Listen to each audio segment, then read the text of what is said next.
लिखिए, equimolar mixture of enantiomers are called racemic mixture.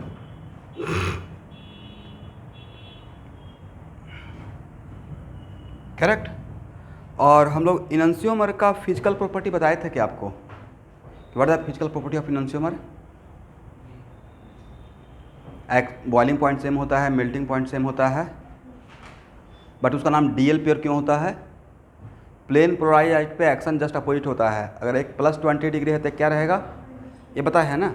Okay, तो चलिए इस यहाँ देखिएगा, मैंने क्या लिखा है, equimolar mixture of enantiomers are called racemic mixture.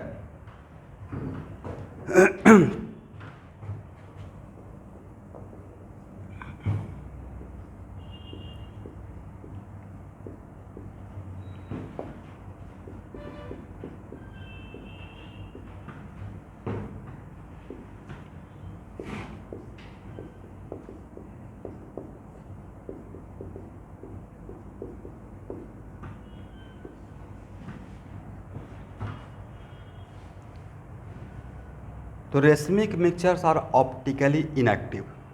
अब इसका रीज़न बता सकते हैं मैंने क्यों ऐसा बात बोला? Racemic mixtures are optically inactive, ये बात मैंने क्यों बोला, इसको एक एग्जांपल से समझिए। अनइक्वल मिक्सचर या इक्विमोलर मिक्सचर? यस। तो मान लेते हैं स्टूडेंट के मेरे पास OH CH3DH, how many chiral centre? 1।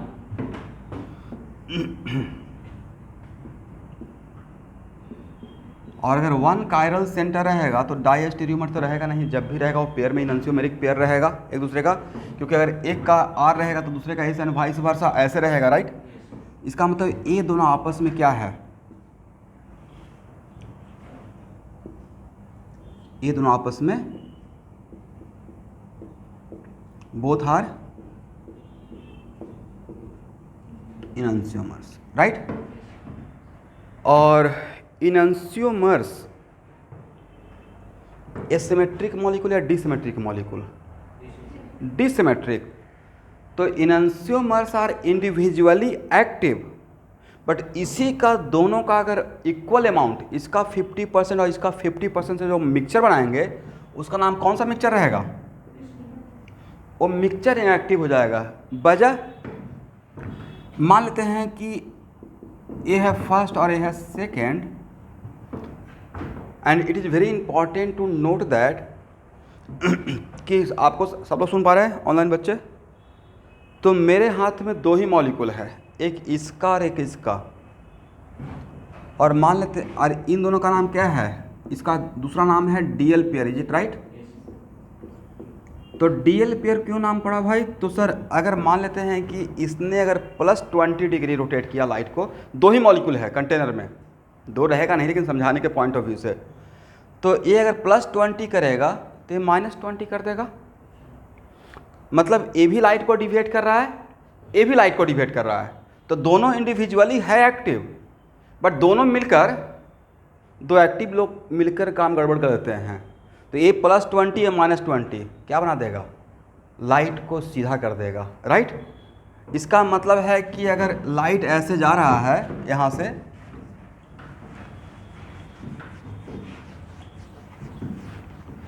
यहाँ से प्लेन पोलराइज लाइट भेज रहे थे, इसने लाइट को राइट पर रोटेट कर दिया +20 डिग्री से, तो ये लाइट को क्या करेगा?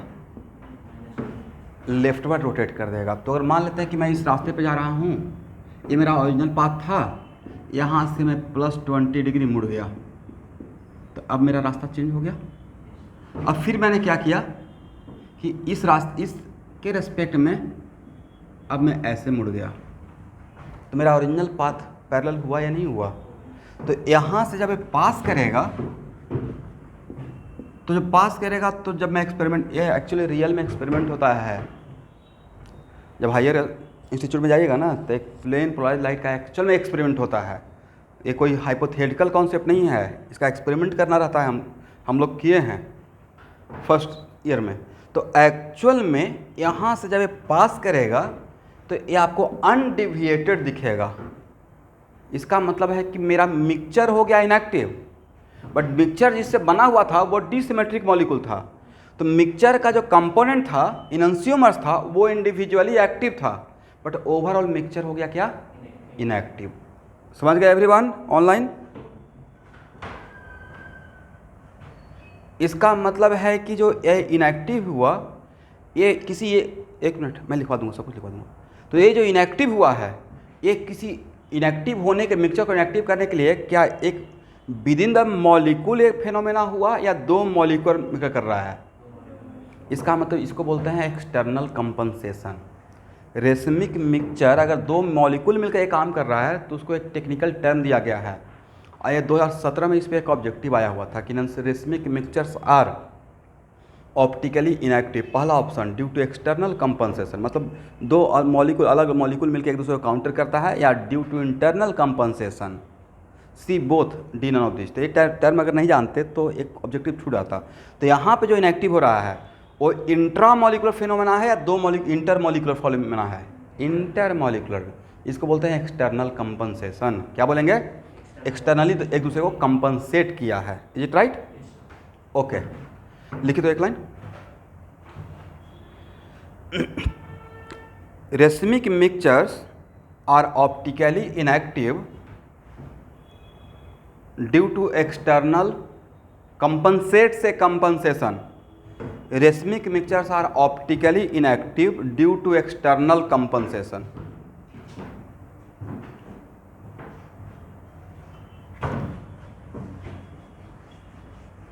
हो गया एवरीवन? एक और पॉइंट लिखिए।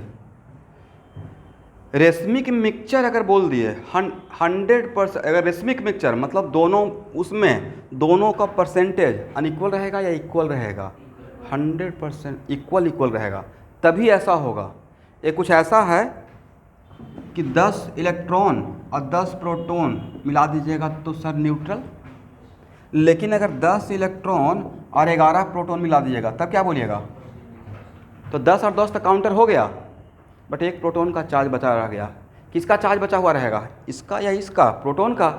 वैसे ही मान लेते हैं कि इसका ये एक मॉलिक्यूल, इसका एक मॉलिक्यूल, करेक्ट? तो इसका वन मॉलिक्यूल इसके वन मॉलिक्यूल के ही इफेक्ट को काउंटर करेगा।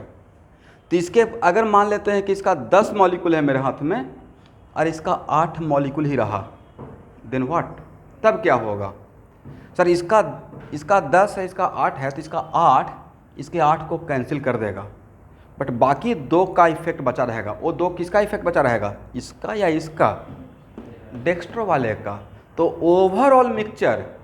ओवरऑल मिक्सचर क्या यहाँ पे ऑप्टिकली इनएक्टिव हुआ? नहीं हुआ। तो क्या इसको रेशमिक मिक्सचर बोलेंगे? नहीं बोलेंगे। और ओवरऑल मिक्सचर रहा क्या? बायोमोलिक्यूल्स में काम में आएगा। तो ओवरऑल मिक्सचर हो गया ऑप्टिकली इनएक्टिव विथ डेक्स्ट्रोरोटेटिव, क्योंकि इसका नाम मैंने दे दिया था डेक्स्ट्रोरोटेटिव, डी था। अरे क्या था? तो जिसका ज़्यादा रहेगा उसका इफेक्ट बचा रहेगा। Is it right? तो it is very important to note that जहाँ पे इनंसियोमर्स का इक्वल कंपोजिशन नहीं रहेगा तो वहाँ पे मिक्सचर को रेशमिक मिक्सचर तो नहीं बोलेंगे, बट वहाँ पे एक टर्म डिफाइन किया गया है जिसको बोलते हैं परसेंटेज ऑफ रेसेमाइजेशन। क्या टर्म डिफाइन किया गया है? Percentage of racemization. समझ गए? तो क्या लिख रहे थे? यस, एक और पॉइंट लिखिए। Racemic mixture are optically inactive but its component मतलब जो जिससे बना है इनंसियोमर्स से, बट इट्स कंपोनेंट ब्रैकेट लिखिएगा, इनंसियोमर्स आर इंडिविजुअली एक्टिव।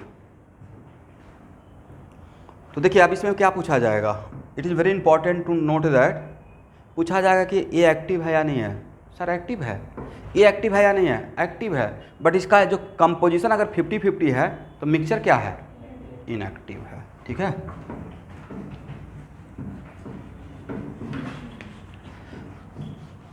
और ड्यू टू इंटरनल कंपनसेशन या एक्सटर्नल कंपनसेशन? External compensation.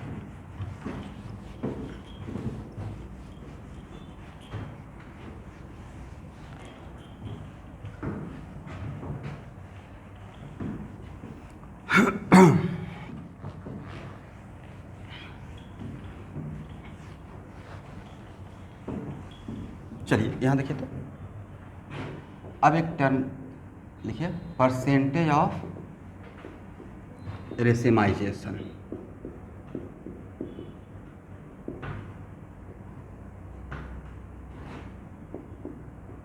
ये है E1, ये है E2, और दोनों के बीच में रिलेशन क्या है?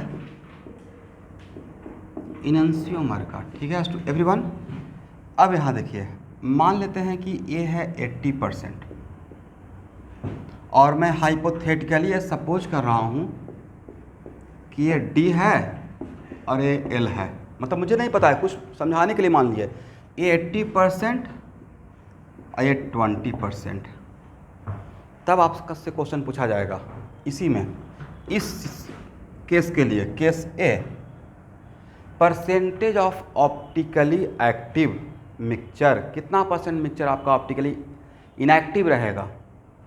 क्या इस कंपोजिशन को रेसमिक मिक्सचर आप बोल सकते हैं? नहीं बोल सकते हैं। तो सर परसेंटेज ऑफ रेसमाइजेशन होता है परसेंटेज ऑफ ऑप्टिकली इनएक्टिव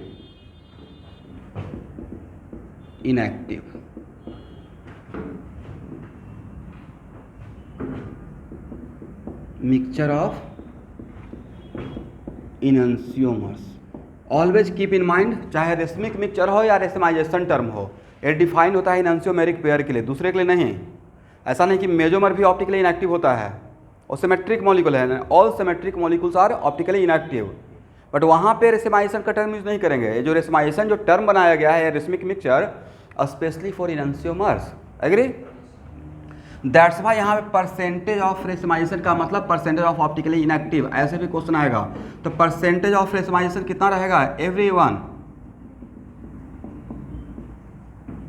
तो भाई इसका 20 इसका 20 को कैंसिल कर देगा, तो इसका 20 इसके 20 को कैंसिल कर दिया, तो कितना परसेंट मिक्सचर इनएक्टिव हो गया?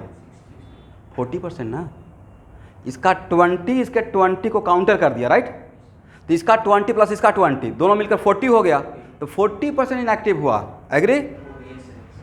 ये कुछ ऐसा है, इसको अगर नहीं समझ में आएगा तो ऐसे मान लीजिएगा 80 प्रोटॉन और 20 इलेक्ट्रॉन, 100 मेरे पास पार्टिकल था और 80 प्रोटॉन 20 इलेक्ट्रॉन, तो कितना न्यूट्रल हो गया?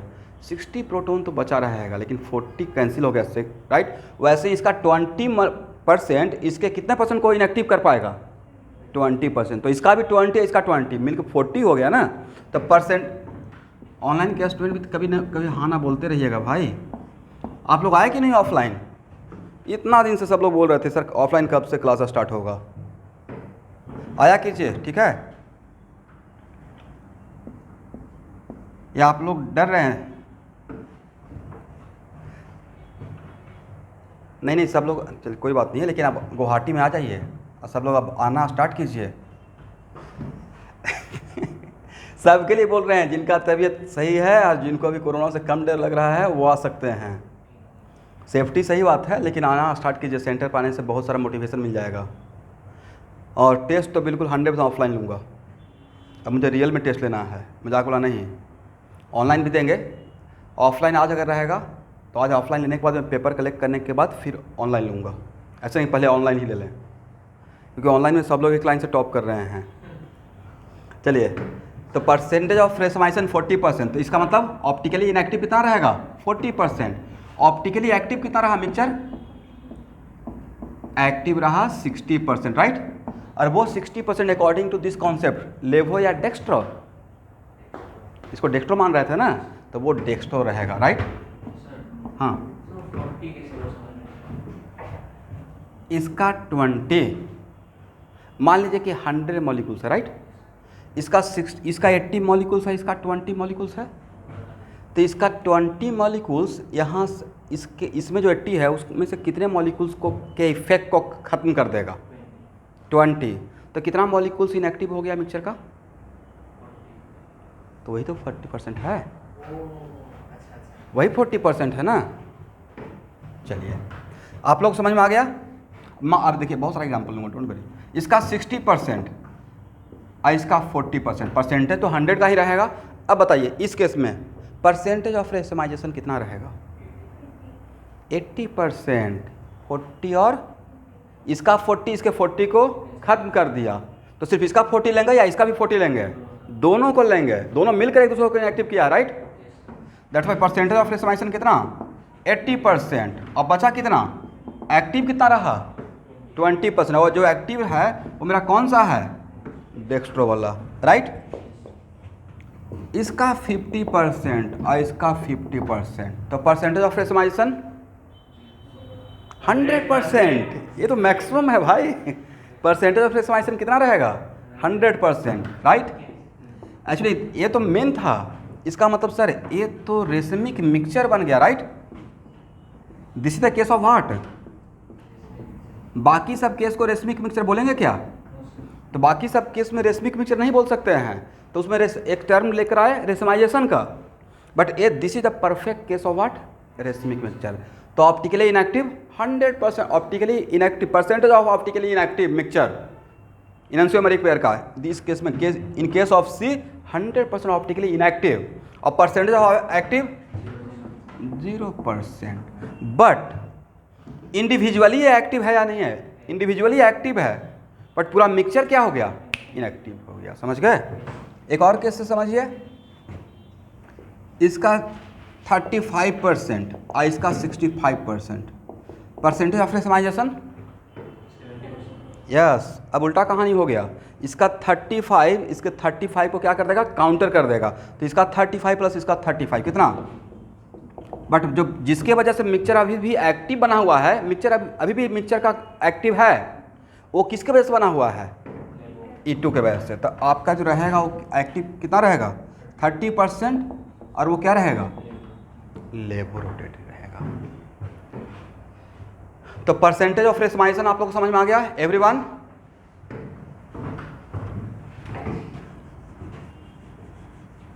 ओके,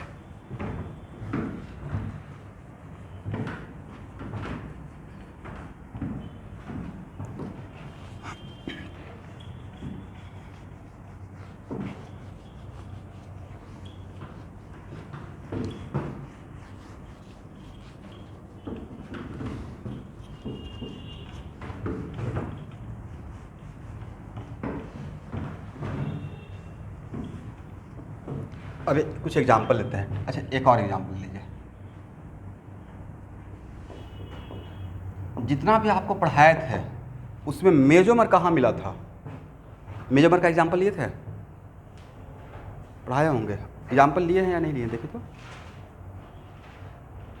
कायरल सेंटर 2 और सिमिलर का एग्जाम्पल लिए थे,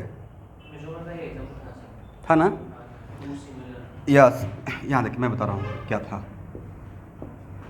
OH मेजोमर के लिए मैंने ये लिखवाया था, सी कहाँ मिलता है chiral centre 2 similar and with in the molecule if configuration is just opposite on both centre, right. तो यहाँ पे इसका कॉन्फ़िगरेशन क्या था देखिए तो, R अगर है तो इसका क्या हो जाएगा S। तो इसका जो मिरर इमेज मिला था वो नॉन सुपर इम्पोजेबल था या सुपर इम्पोजेबल था, सुपर इम्पोजेबल। सुपर इम्पोजेबल क्यों था सर, बिकॉज A और A आइडेंटिकल कंपाउंड था, राइट। इसका मतलब there is a plane of symmetry present in the molecule, right. तो इसको हम लोग नाम क्या दिए थे मेजोमर। और symmetric molecules are optically inactive या optically active, optically inactive, all no exception, all symmetrical molecule are optically inactive होता है, ठीक है एवरीवन। तो यहाँ देखिए OH OH CH3 CH3 H H। Student देखिए तो मान लेते हैं फॉर मोमेंट, इसको मैं हाइड कर रहा हूँ, तो ए सेंटर तो एक्टिव है क्योंकि कायरल है, इसको हाइड कर रहे हैं। ए बी सेंटर तो एक्टिव है, तो ए भी तो लाइट के साथ इंटरेक्ट करेगा, ए भी लाइट के साथ इंटरेक्ट करेगा बिकॉज कायरल सेंटर है, बट इसका इंटरेक्ट और इसका इंटरेक्ट करने का मैग्नीट्यूड सेम रहेगा, बट डायरेक्शन जस्ट अपोजिट रहेगा क्योंकि कॉन्फ़िगरेशन जस्ट उल्टा है। तो एक्चुअली होता क्या है कि प्लेन पोलराइज लाइट जब यहाँ से भेजते हैं तो एक ही मॉलिक्यूल के अंदर दो कायरल सेंटर, बिकॉज दोनों कायरल सेंटर सिमिलर है, तो one of the chiral centre अगर लाइट को डेक्स्ट्रो करता है तो इसी का दूसरा कायरल सेंटर उस लाइट को लेवो कर देता है। और मॉलिक्यूल के अंदर ही फेनोमेना ऐसा हो जाता है कि लाइट के इफेक्ट को, प्लेन पोलराइज लाइट के इफेक्ट को काउंटर करता है।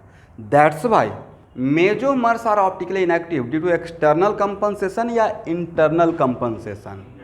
यस, इंट्रामोलिकुलर फेनोमेना की वजह से ये ऑप्टिकली इनएक्टिव होता है, करेक्ट। और आफ्टर दैट क्या होगा, यहाँ से जब लाइट पास करेगा तो अनडिविएटेड रहेगा। तो लिखिए एक लाइन ऐसे नीचे दिखाने के बाद, mesomers are optically inactive due to internal compensation.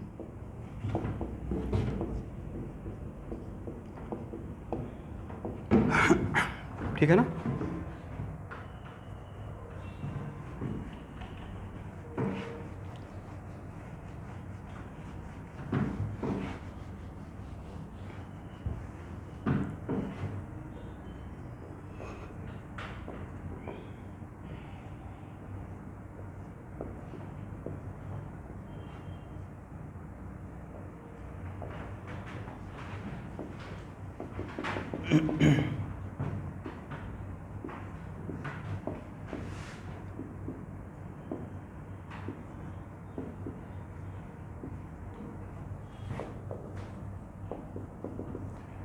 कितना कायरल सेंटर है एवरीवन? 2। सिमिलर या dissimilar? Sir dissimilar. तो मैक्सिमम कितना आइसोमर मिलेगा ऑप्टिकली? 4। मैक्सिमम कितना ऑप्टिकल आइसोमर मिलेगा? 4 मिलेगा, 4 मिलेगा। कौन कौन सा कंपोजिशन का? R R, S S, R S, S R. यहाँ पे कोई रिपीटेड रहेगा? चांस नहीं है रिपीटेशन का। रिपीटेशन का चांस कहाँ था? जहाँ पे सिमिलर था, राइट।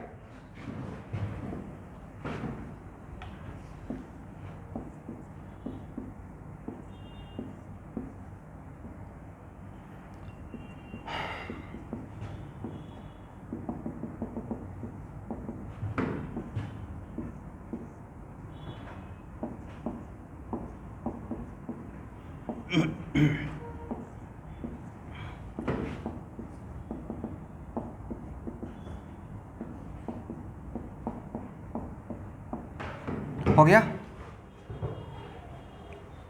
चलिए स्टूडेंट, अब मेरे क्वेश्चन का आंसर दीजिए।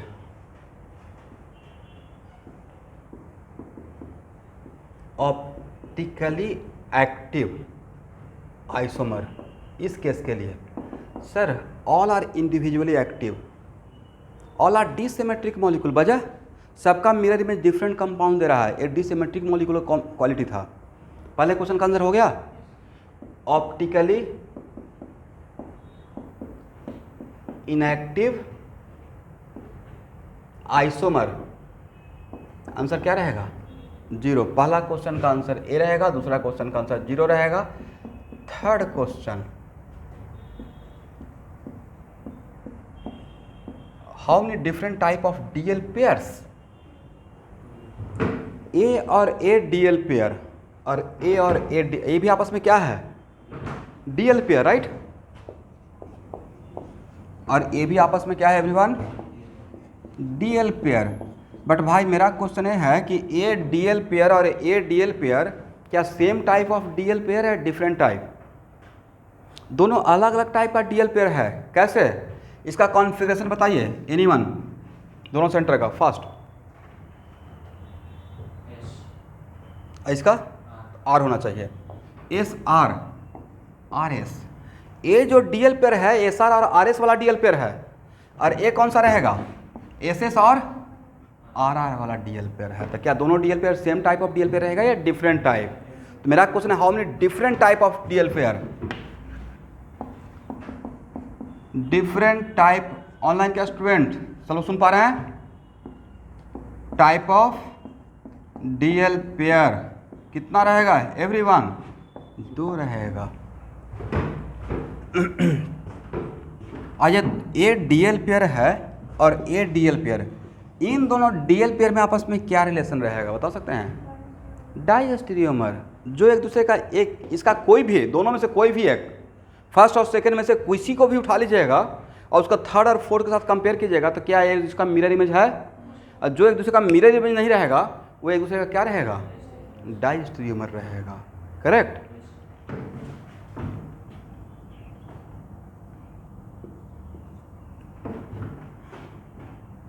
चलिए, इसका मतलब है कि इन दोनों में आपस में क्या रिलेशन रहेगा, डाइस्टेरियोमर्स।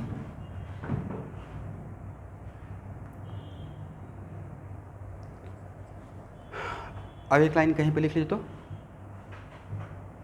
डाइस्टेरियोमर्स हैव डिफरेंट, नोट करके लिखिए, बॉक्स में कर लिख लीजिएगा इस बात को। Diastereomers have different boiling point and melting point.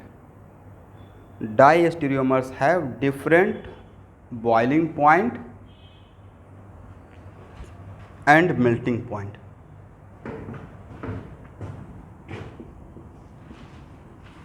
मेरा फोर्थ क्वेश्चन है कि मैं इन चारों ऑप्टिकल आइसोमर का मेरे पास मिक्सचर है, इट इज़ वेरी इंपॉर्टेंट। इस जॉब में अभी कौन से बोल रहा हूँ, वो मुझे अपने टाइम पे 6 मार्क्स दिलवाया है IIT एडवांस में। तो इस पूरे मिक्सचर में कितना, मान लेते इसमें ऑल पॉसिबिलिटी, ऐसे क्वेश्चन दे दिया जाएगा कोई, अरे आज का डेट में ट्रेंड बना हुआ है JEE मेन का क्वेश्चन पूछने का ऑप्टिकल आइसोमर मिला कर, क्योंकि आपका सिलेबस का पार्ट है ऑप्टिकल आइसोमर, ठीक है। तो इसमें कितना ऑप्टिकल कंपाउंड हो सकता है, 4। तब पूछा जाएगा after fractional distillation. Fractional distillation से किसको सेपरेट करते हैं, फ्रैक्शनल डिस्टिलेशन से हम लोग मिक्सचर को सेपरेट करते हैं और किसका लाभ उठाते हैं, due to difference of boiling point. तो after fractional distillation how many component we get, 2। ये आपस में एनंसियोमर है, इन दोनों का बॉइलिंग पॉइंट सेम होता है, राइट। तो ए पेयर और ए पेयर क्या, और सब एक ही कंटेनर में जाएगा या ये दोनों एक साथ जाएगा, ये दोनों एक साथ जाएगा, और ये दोनों, यही तो क्वेश्चन पूछा जाएगा भाई डेप्थ में। Then how many component we get, 2 component. Correct answer क्या रहेगा, आपको 2 ही कंपोनेंट दिखेगा, कंपाउंड 4 है बट फ्रैक्शनल डिस्टिलेशन के बाद 2 कंपोनेंट में स्प्लिट कर ब्रेक करेगा, और वन ऑफ द कंपोनेंट क्या रहेगा, फर्स्ट एंड सेकेंड एक साथ रहेगा एक कंटेनर में, एंड थर्ड एंड फोर्थ एक कंटेनर में। ये दोनों साथ क्यों हो गया, क्योंकि दोनों आपस में एनंसियोमर्स था, एनंसियोमर्स का बॉइलिंग पॉइंट सेम होता है, इसलिए एनंसियोमर्स को हम लोग बॉइलिंग पॉइंट का डिफरेंस से सेपरेट नहीं कर सकते हैं, इज इट राइट।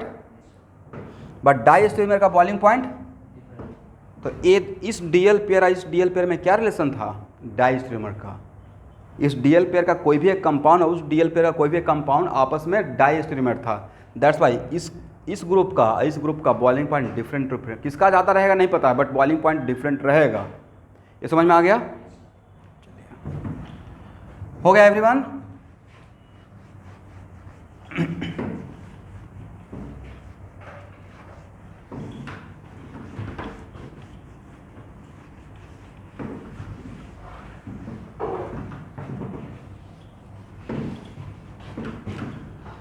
अब नेक्स्ट क्वेश्चन, इसी में क्वेश्चन पूछने का तरीका, how many racemic mixtures can be possible.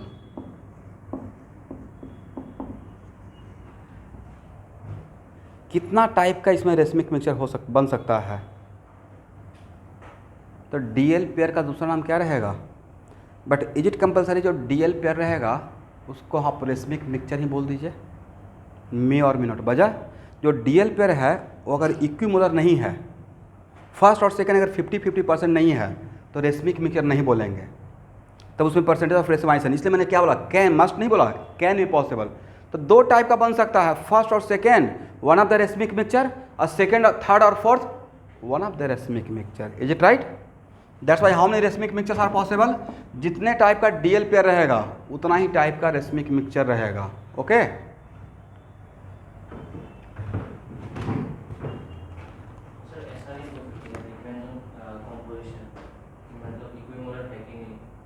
अगर जो मुझे तो नहीं पता रहेगा ना, हो सकता है कोई ऐसा रिएक्शन हो, मैं आगे का बात को सोच कर बोल रहा हूँ, कोई ऐसा रिएक्शन हो जिसमें फर्स्ट बना है 70% और सेकंड बना है 30%, तो क्या फर्स्ट और सेकंड को मिलाकर रेशमिक मिक्सचर आप बोल पाएंगे? तो दैट्स वाई मैंने कैन भी बोला। अगर 50-50 है, अब उसका मैं एग्जांपल भी बोल देता हूँ। SN1 में 50-50% बनने का चांस रहता है इनन्सियोमर का, बट फिर भी वहाँ रियलिटी में अनइक्वल रहता है। इनन्सियोमर में रहता है बट अनइक्वल कंपोजिशन रहता है। दैट्स वाई यहाँ पर रेशमिक मिक्सचर हो भी सकता है और नहीं। डीएल पेयर में डीएल पेयर बोलने का मतलब है कि हम लोग बचे हुए हैं, बट रेशमिक मिक्सचर अगर आप बोल रहे हैं कि मस्ट बी रेशमिक मिक्सचर, मतलब आपको शायद पहले से पता है कि 50-50% रहेगा, बट 50-50% हो भी सकता है रिएक्शन में और नहीं भी हो सकता है। दैट्स वाई मैंने बोला कैन बी पॉसिबल। ठीक है।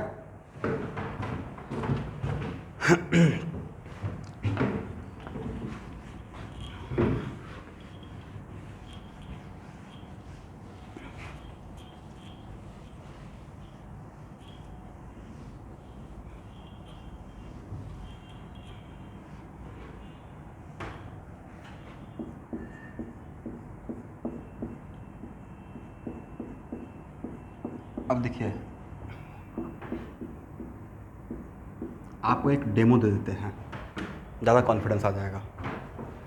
CH3CD double bond CD CH3, जहाँ पे D stand for deuterium, right. और मैकेनिज्म भी इसी का चल रहा है, इलेक्ट्रोफिलिक एडिशन ऑफ अल्किन और अल्काइन का हम लोग बात कर रहे हैं। रिएक्शन मैकेनिज्म मत छोड़िएगा, मैकेनिज्म जिसने छोड़ दिया वो रिएक्शन में सिर्फ पीछे पीछे भागते रहेंगे। और रिएक्शन में फिर जैसे ड्रॉपर बैच को मैं पढ़ा रहा हूँ या क्रैश कोर्स में, तो बच्चे बोलते थे कि सर ऑर्गेनिक में कैसे याद करें। भाई ऑर्गेनिक याद करने वाला सब्जेक्ट नहीं ना है। ऑर्गेनिक तो मतलब जस्ट लाइक फिजिक्स है, अंडरस्टैंड करने वाला सब्जेक्ट है, राइट।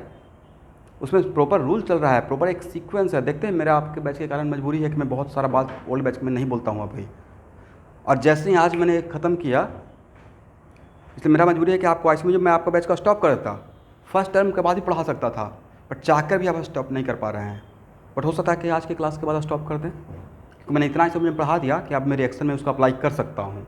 बाद में देख लेंगे आफ्टर फर्स्ट टर्म, तो सर फर्स्ट टर्म में आ जाएगा तो उतना मैं पढ़ा चुका हूँ, मच मोर पढ़ा चुके हैं, उसके लिए मुझे कोई टेंशन नहीं है। अब यहाँ देखिए, इसमें ओरिएंटेशन का तो कोई बात है नहीं, पहले तो H प्लस जाएगा, तो H यहाँ जाए या यहाँ जाए, both are same type of double bonded carbon, HCdH। ये उन सारे भाई बंधु के लिए जो सोचते हैं कि रिएक्शन डायरेक्ट पढ़ लें without GOC, general organic chemistry का। एक प्रोडक्ट में कायरल सेंटर बना या नहीं बना? बन गया। And how many different type of chiral centre? Similar नहीं है, डी सिमिलर है, राइट। और 2 डी सिमिलर कायरल सेंटर है। अब इसी में पूछा जाएगा नंबर ऑफ प्रोडक्ट, क्या आंसर दीजिएगा बोलिए तो? ये मैंने एक क्वेश्चन ले लिया, ठीक है। तो अब मुझे पता है कि इसमें इसका R भी हो सकता है, S भी हो सकता है। मैं मैकेनिज्म पढ़ाऊंगा, ए अंडर ए रहेगा under the heading stereochemistry of addition reaction, ठीक है। तो मुझे पता है कि इसका R भी हो सकता है और S भी हो सकता है। इस मैकेनिज्म में, जो मैकेनिज्म का मैं बात कर रहा हूँ, इसका R भी हो सकता है, S भी, मतलब सारा पॉसिबिलिटी है। तो इसका R और S, इसका R और S मिलाकर 4 combination, RR SS RS SR। तब पहला क्वेश्चन इसमें एग्जाम में पूछ लिया जाएगा। ये पूछ लिया, बहुत बार आ चुका है, नंबर ऑफ प्रोडक्ट। और जिनको नहीं होल्ड है वो तो एक प्रोडक्ट लिख कर आ जाएंगे, उनको तो सिर्फ स्ट्रक्चर वाइज ही नजर आएगा। But correct answer is what? Yes, 4। और इसके बाद ये मैं जेई का तरीका बताया, नंबर ऑफ प्रोडक्ट तक बोल कर छोड़ दिया, ये हो गया जेई में नीट का।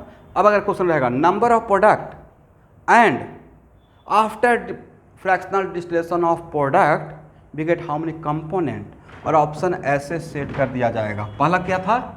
Number of product option A में, दूसरा में क्या था? फ्रैक्शनल डिस्टिलेशन 4 2 4 2 2, और डी में रहेगा 4 2। करेक्ट ऑप्शन कौन सा लग रहा है?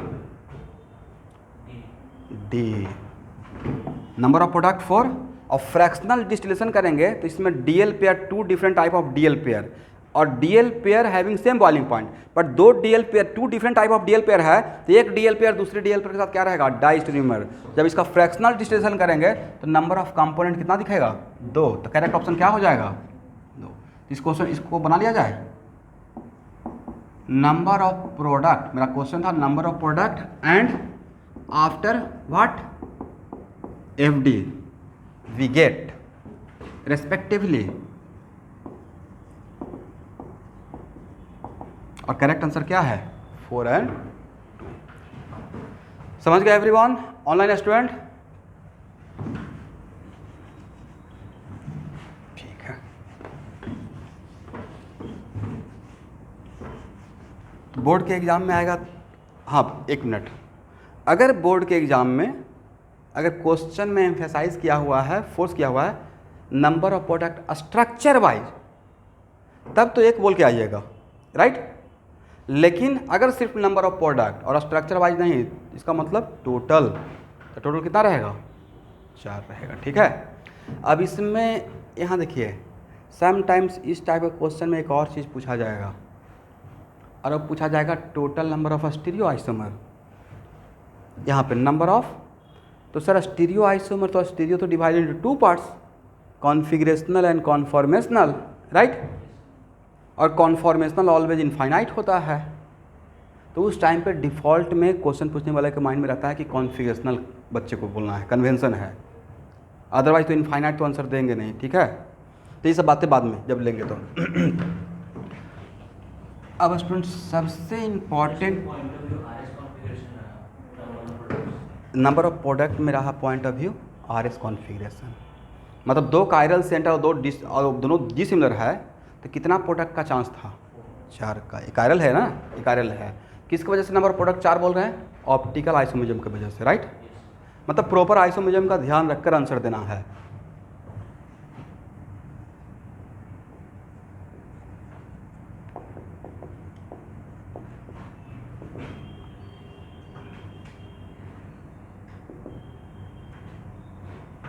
अब मेरा मेन हेडिंग है वाल्डेन इन्वर्सन, इसका ब्रेक मिलेगा, रिटेंशन और inversion of configuration in substitution reaction. इस चीज़ को यहाँ पे समझना आपके लिए ज़्यादा बेटर है। हेडिंग क्या है, वाल्डेन इन्वर्सन। इसमें हम लोग क्या पढ़ने जा रहे हैं, रिटेंशन और inversion of configuration in substitution reaction.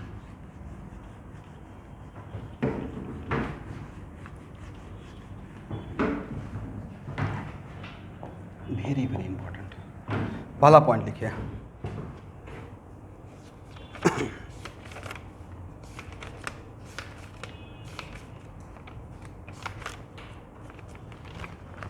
if during the course of reaction any bond directly attached with chiral center does not break, any bond directly attached with chiral center does not break, then configuration of that chiral center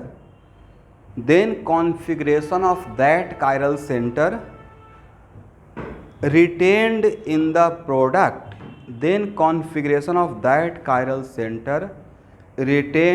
the product, फिर से पढ़िए तो मैंने क्या लिखवाया, reaction के duration में किसी भी कायरल सेंटर से अटैच 4 बॉन्ड में से कोई भी बॉन्ड अगर ब्रेक नहीं करता है तो उस कायरल सेंटर का कॉन्फ़िगरेशन प्रोडक्ट में क्या बोलेंगे, always retained in the product. Is it right? ये रूल है। अब इसको ऐसे समझिए, ध्यान से देखिएगा, ए सेंटर कायरल सेंटर है या नहीं है? है chiral centre. And we know that एक बहुत सिंपल सा एग्जांपल मैं ले रहा हूँ, acid plus alcohol becomes what? Ester.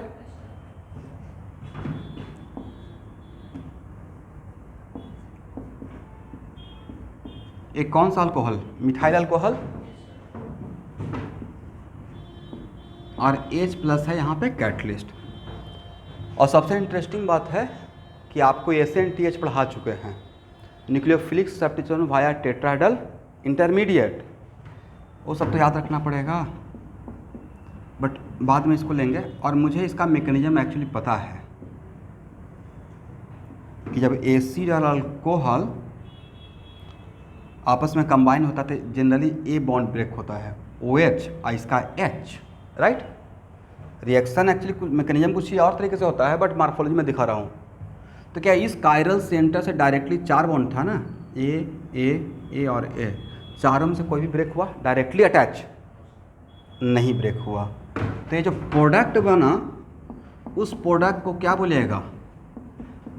This product forming with inversion of configuration या रिटेंशन ऑफ कॉन्फिगरेशन, मतलब इस कायरल सेंटर का कॉन्फिगरेशन प्रोडक्ट में इन्वर्ट हो गया, उल्टा हो गया, या वही रहा? वही रहा। तो इसको क्या बोलेंगे? Reaction occurring with what? Reaction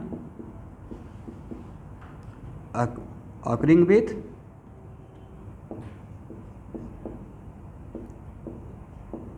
retention of configuration. समझ गए?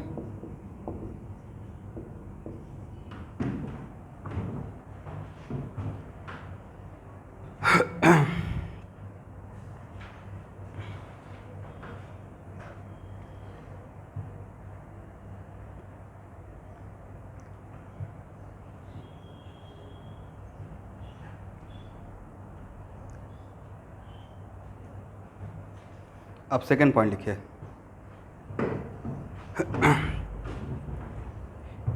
in substitution reaction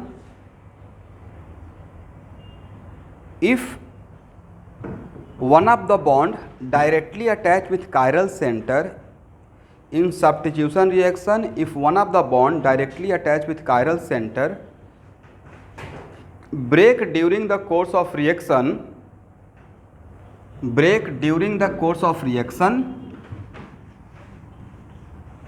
then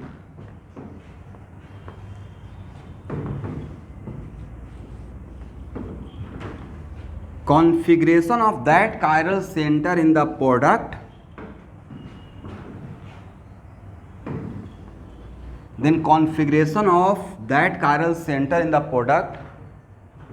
retained or invert depending upon situation,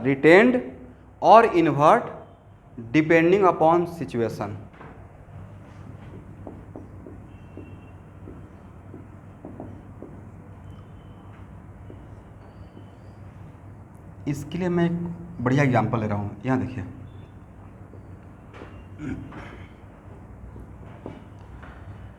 और ऑल सब्स्टिट्यूशन रिएक्शन का मैंने डिफिनेशन क्या था? एकदम generalise definition.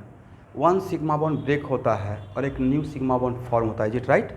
This is generalise definition of substitution reaction. और जाने वाले को लिविंग ग्रुप बोलते हैं और आने वाले को न्यूक्लियोफाइल बोलते हैं, कमिंग ग्रुप बोलते हैं, राइट? ये है मेरा सबस्ट्रेट, इसका कॉन्फ़िगरेशन बताइए तो क्या है? आर है या एस है? एस।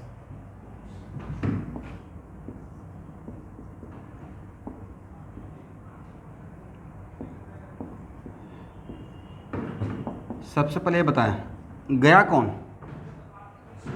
Cl, तो लिविंग ग्रुप हुआ Cl। आया कौन? इसका मतलब डैम से बॉन्ड ब्रेक हुआ होगा। और ये जो बॉन्ड ब्रेक हुआ वो इस कायरल सेंटर से डायरेक्टली अटैच है, और जब डायरेक्टली अटैच रहेगा तो जो प्रोडक्ट बनेगा वो रिटेंशन ऑफ कॉन्फिगरेशन के साथ भी बन सकता है और इन्वर्सन ऑफ अगर बॉन्ड ब्रेक नहीं होता तब तो मैंने पहला पॉइंट लिखवा दिया। दूसरा पॉइंट क्या लिखवाया कि कायरल सेंटर से डायरेक्टली अटैच 4 बॉन्ड में से कोई भी बॉन्ड अगर during the course of reaction अगर ब्रेक होता है तो प्रोडक्ट जो मिलेगा, the product we get can, product जो हम लोग को मिलेगा विथ रिटेंशन ऑफ कॉन्फिगरेशन भी मिल सकता है और विथ इन्वर्सन ऑफ कॉन्फिगरेशन भी मिल सकता है। अब एक काम करें, इसका कॉन्फिगरेशन रफ में निकालिए, आर है या एस है?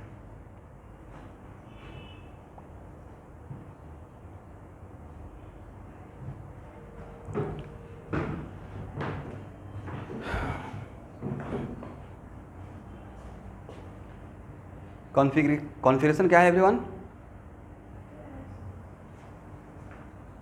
एस। इसका क्या था? इसका आर रहा होगा, पर चेक कर लीजिए, इसका आर रहा होगा राइट, इसका एस। तो सबस्ट्रेट में इस कायरल सेंटर का कॉन्फ़िगरेशन आर है, अब प्रोडक्ट में इस कायरल सेंटर का कॉन्फ़िगरेशन एस है राइट। क्योंकि तो क्या यहाँ से सबस्ट्रेट देखिए और प्रोडक्ट देखिए, तो प्रोडक्ट आपका रिटेंशन ऑफ कॉन्फिगरेशन के साथ बना है या इन्वर्सन ऑफ कॉन्फिगरेशन के साथ? इन्वर्सन ऑफ कॉन्फिगरेशन के साथ। एक मिनट, अब मैं इसी बात के लिए पढ़ा रहा हूँ। तो जो मैंने एग्जाम्पल लिया और जानबूझ के ऐसा एग्जाम्पल लिया था कि आप यहाँ पे आर से एस देखकर आप इन्वर्सन ही बोलें, बट करेक्ट आंसर है this product is the product of retention of configuration. अब नहीं लगता कि यहाँ पे सर कॉन्फिडेंस हिल जाएगा कि ऑब्वियसली आर था सर एस हो गया, उल्टा तो दिख रहा है, आप बोल रहे हैं सीधा प्रोडक्ट है राइट। तो आपके जैसा 99% स्टूडेंट भी यही आंसर लगा के आ जाएगा और पढ़ के अभी तक। इसका मतलब है कि हम लोग अभी तक एक्चुअल मीनिंग नहीं जान पाए कि रिटेंशन ऑफ कॉन्फिगरेशन और इन्वर्सन ऑफ कॉन्फिगरेशन किसके बेसिस पे डिफाइन कर रहे हैं। बोल तो रहे हैं इतने देर से, बट किसके बेसिस पे डिफाइन कर रहे हैं, इज इट राइट? तो वही अब मुझे आपको सिखाना था एक्चुअली। इसका मतलब है कि आर से एस होना need not be always the case of inversion of configuration, और रिटेंशन का भी प्रोडक्ट रह सकता है, करेक्ट। तो एक्चुअल में अभी जो मैं सिखाने जा रहा हूँ वो आपको सिखाने जा रहा हूँ कि रिटेंशन और इन्वर्सन का एक्चुअल मीनिंग क्या है, किस टाइप के रिएक्शन या सब्स्टिट्यूशन रिएक्शन में या किस टाइप के प्रोडक्ट में। जनरली सबसे ज़्यादा फ्रूटफुल हम लोग के लिए रहेगा SN1 और SN2 के लिए। किसके लिए? SN1 और SN2। इसका मतलब आज पढ़ा रहे हैं क्योंकि मुझे stereo chemistry of SN1 SN2 सिखाना है आपको, उसका भी स्टीरियो केमिस्ट्री पढ़ाया नहीं हूँ, ठीक है everyone? Okay.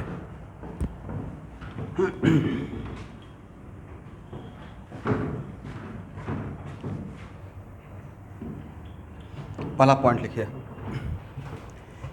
It should be noted that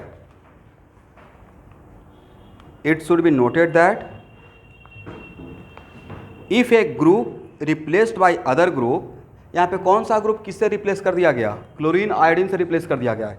if a group replaced by other group then R to S और S to R need not be always the case of inversion of configuration, ठीक है।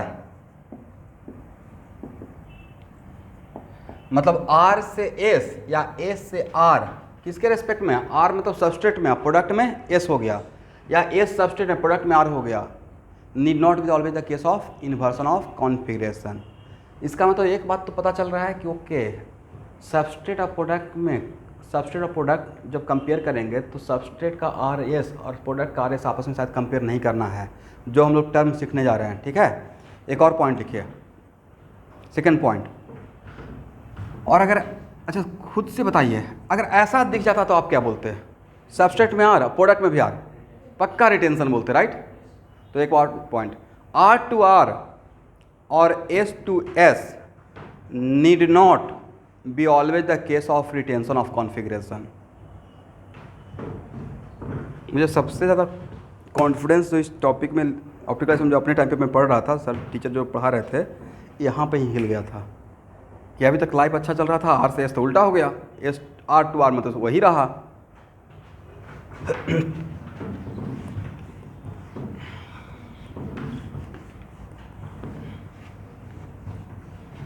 यहाँ देखिएगा everyone, यहाँ पे bromine था ना, यहाँ पे डी था, यहाँ पे एस था।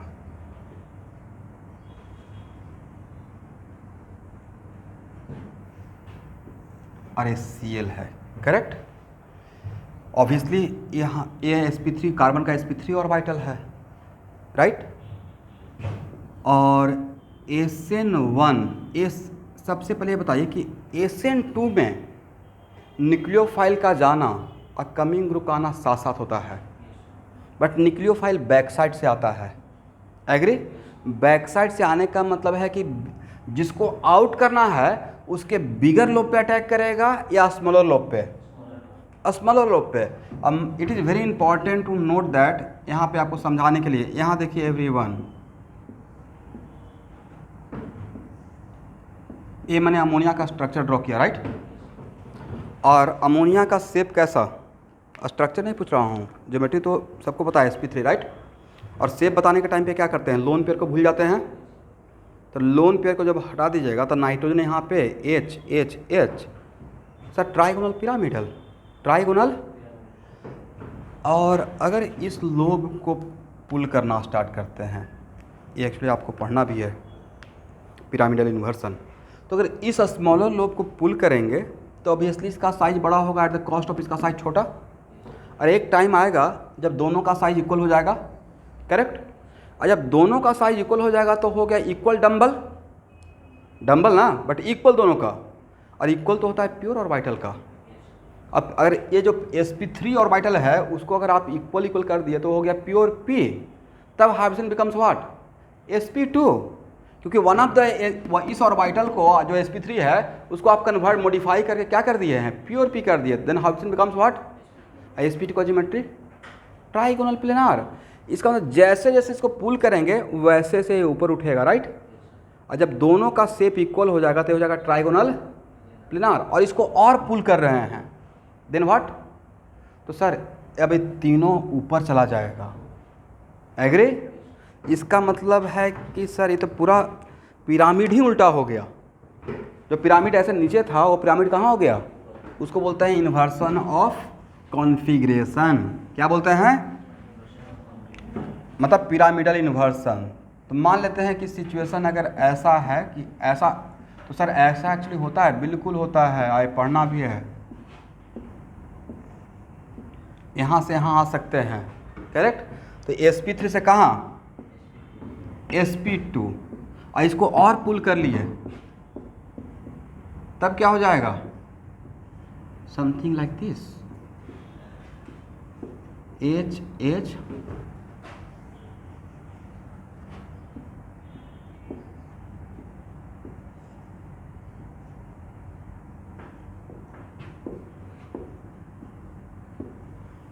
तो आपको नहीं था कि कॉन्फ़िगरेशन जस्ट उल्टा हो गया। इसके नीचे अगर मिरर रख दीजिएगा तो जो मिरर इमेज बनेगा वो जस्ट उल्टा दिखेगा, राइट, एग्री। इसका मतलब है कि अगर इसका कॉन्फ़िगरेशन, हालांकि ये कायरल नहीं है, बट मान लेते हैं कि अगर इसका कॉन्फ़िगरेशन आर रहता तो इसका वहाँ पे यस नजर आता, जस्ट कॉन्फ़िगरेशन उल्टा हो जाता है। तो कॉन्फ़िगरेशन का मतलब स्पेस में ओरिएंटेशन। अभी पिरामिड नीचे था, अब पिरामिड कहाँ हो गया, ऊपर हो गया, ठीक है। Now it is very important to note that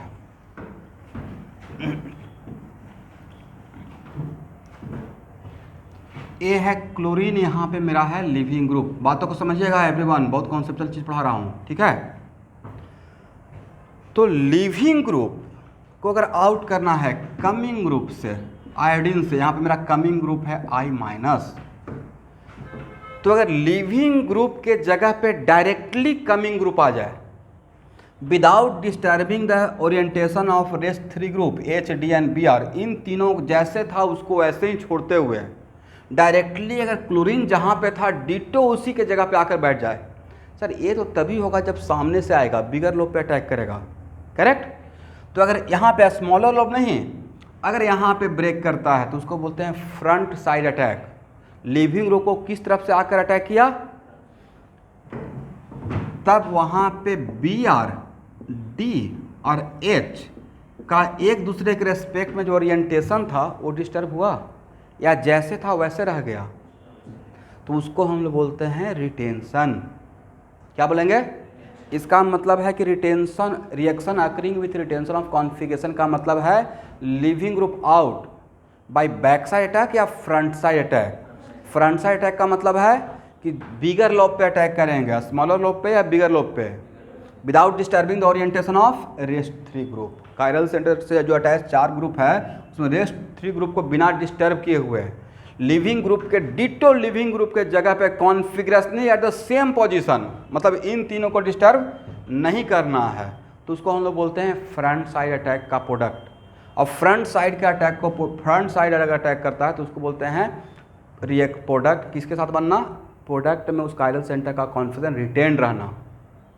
यहाँ पे आर और एस में नाम ले रहा हूँ, नहीं ले रहा हूँ मैं, फ्रंट, इसका मतलब है कि retention, reaction occurring with retention of configuration,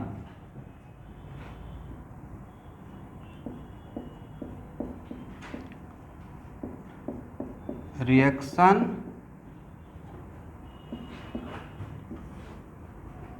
occurring with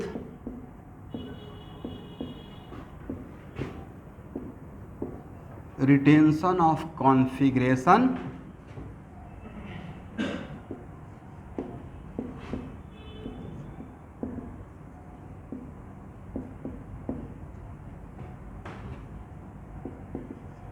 if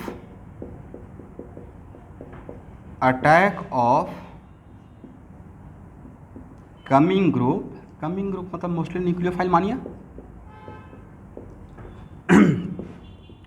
from which side, front side. Front side का मतलब लिविंग ग्रुप जिस तरफ है उसी तरफ से बिना तीन बाकी रेस्ट ग्रुप को डिस्टर्ब किए हुए, बिल्कुल उसी के जगह पर डिट्टो आकर बैठ जाना, ठीक है, उसको बोलते हैं फ्रंट साइड अटैक। और फ्रंट साइड अटैक से अगर प्रोडक्ट बनता है या रिएक्शन होता है तो हम लोग बोलते हैं कि रिएक्शन रिटेंशन ऑफ कॉन्फिगरेशन के साथ हो रहा है। इज इट राइट, समझ गए एवरीवन। तो रिटेंशन जो टर्म है वो आरएस के साथ रिलेटेड था या फ्रंट साइड और बैक साइड अटैक से रिलेटेड था, फ्रंट साइड और बैक साइड से रिलेटेड था, करेक्ट है। एक और पॉइंट लिखिए, if coming group attack on leaving group, if coming group मतलब न्यूक्लियोफाइल अटैक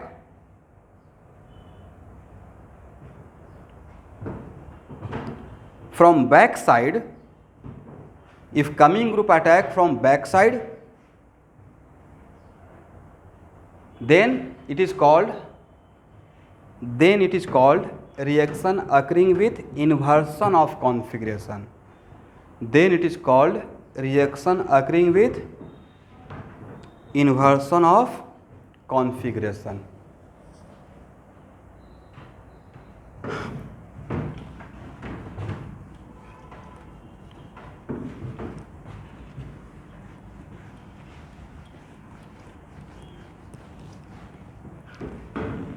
अब यहाँ देखिएगा एवरीवन,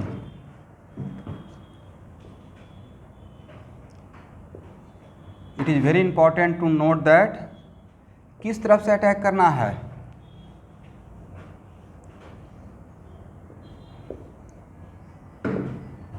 बैक साइड से। तो क्लोरीन के लिए बैक साइड मतलब स्मॉलर लोब, क्लोरीन के लिए बैक साइड मतलब बिगर लोब या स्मॉलर लोब।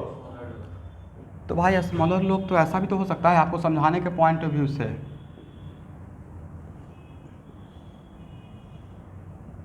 आई माइनस को यहाँ पे अटैक करना है, इस तरफ से आकर भी तो अटैक कर सकता है, ब्रोमीन के साइड से आकर इसको ऐसे पुल कर लिया अपनी तरफ, करेक्ट, तो उसको भी क्या बोलेंगे, बैक साइड। ऐसा भी हो सकता है कि आई माइनस इस तरफ से आकर ड्यूटेरियम की तरफ से आकर पुल कर लेगा और अपना बॉन्ड बना लेगा किसको, तो जैसे से इसको पुल करेगा वैसे से बॉन्ड ब्रेक होगा। ऐसा भी हो सकता है कि आई माइनस, तो सर लिविंग ग्रुप के लिए फ्रंट साइड तो एक ही रहा, बैक साइड 3 नजर आ गया, राइट। ये भी हो सकता है, ये ड्यूटेरियम की तरफ से अटैक करेगा तब भी बैक साइड बोलेंगे बैक साइड अटैक, हाइड्रोजन की तरफ से अटैक करेगा तब भी बैक साइड अटैक बोलेंगे, ब्रोमीन की तरफ से अटैक करेगा तब भी बैक साइड अटैक बोलेंगे। तो लेट अस सपोज कि अगर बैक साइड से देन हाउ किसी भी लिविंग ग्रुप के लिए फिशर प्रेजेंटेशन में how many back side attack, 3 होने का चांस है, राइट। लेकिन अगर आई माइनस जो मेरा यहाँ पे न्यूक्लियोफाइल है अगर ब्रोमीन की तरफ से अटैक करेगा तो आई माइनस किसके जगह पर नजर आएगा, ब्रोमीन के जगह पे। अब ब्रोमीन फिर कहाँ चला जाएगा, क्लोरीन के जगह पे, क्योंकि क्लोरीन को तो जाना है, ये जगह तो खाली हो गया, तो एक आई माइनस किसका जगह ले लेगा, ब्रोमीन का। और ब्रोमीन कहाँ चला जाएगा, तो क्या ब्रोमीन का ओरिएंटेशन रहा या चेंज हो गया। अगर सर आई माइनस ड्यूटेरियम की तरफ से अटैक करेगा तो आउट किसे करना है, जाना इसको है, राइट। तो क्लोरीन तो चला गया, अब आई माइनस जो यहाँ पे मेरा न्यूक्लियोफाइल है वो ड्यूटेरियम का जगह को ऑक्यूपाई कर लेगा। ड्यूटेरियम कहाँ जाएगा, क्लोरीन के जगह पे, राइट। अगर यहाँ पे आई माइनस हाइड्रोजन की तरफ से अटैक करेगा तो आयोडीन कहाँ पे नजर आएगा, हाइड्रोजन की जगह पे। हाइड्रोजन कहाँ नजर आएगा, क्लोरीन की जगह पे। ऑनलाइन के बच्चे समझ में आया। इसका मतलब प्रोडक्ट देखकर तो बता सकते हैं ना कि ये प्रोडक्ट रिटेंशन का है या इन्वर्सन का है, किसके बेसिस पे, फ्रंट साइड। और हाउ कैन बी आइडेंटिफाई कि फ्रंट साइड और बैक साइड प्रोडक्ट है, तो सर देख के पता चलेगा, राइट। फॉर एग्जांपल यहाँ देखिए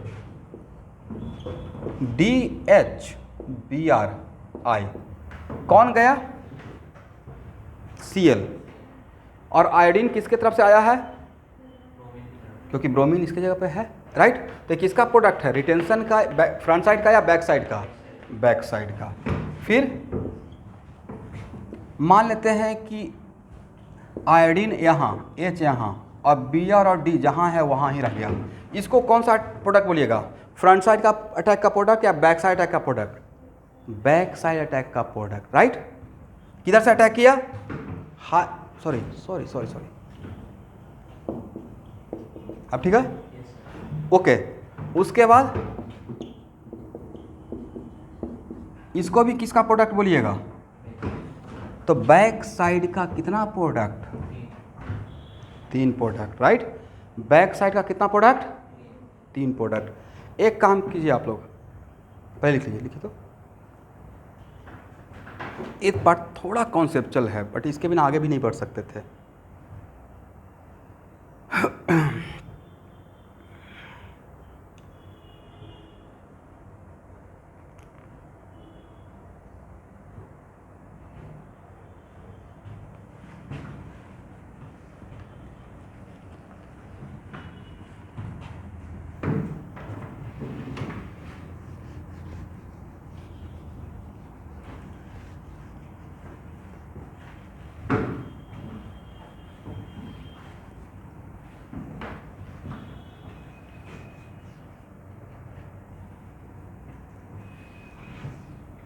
ओके एवरीवन, यहाँ देखिए। अब आप एक काम कीजिए, ये तो प्रोडक्ट है ना, ये भी प्रोडक्ट है, ये भी प्रोडक्ट है। आप रफ में इसका कॉन्फ़िगरेशन बताइए तो क्या है इस प्रोडक्ट का, और इस बताइए। मैं सब्सट्रेट का निकालने के लिए नहीं बोल रहा हूँ, प्रोडक्ट का निकालने के लिए बोल रहा हूँ।